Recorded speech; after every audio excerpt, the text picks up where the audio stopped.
These are the Festool Parallel Side Fences, and they will slide onto any Festool track by sliding this top piece over the top and this bottom piece into the bottom slot.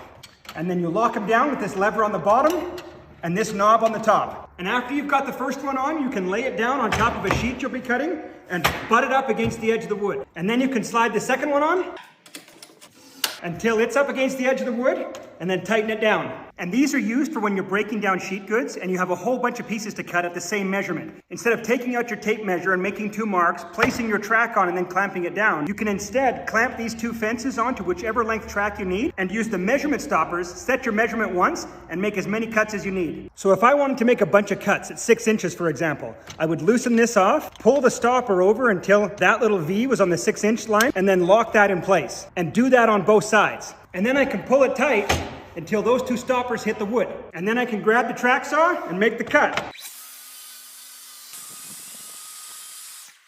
Then I can take the cut piece away, move the whole system over again, and make the next cut. Now the fence has a short side to it and a long side to it. On the short side, it goes all the way from 0 to 9 inches. And then for longer cuts, if you flip it around, you can go all the way up to 25 inches. And when you do flip it around, you can take the measurement stoppers off and just slide them on to the other side. Now this whole system works really well with the STM 1800 Workbench because it gives you a nice flat surface for your workpiece to go on and plenty of room for your blade to go through either into open air or into the sacrificial wood pieces, and gives room for those U-shaped connector pieces to hang off each side of your workpiece, making the task of breaking down a lot of sheet goods a whole lot faster and a whole lot easier.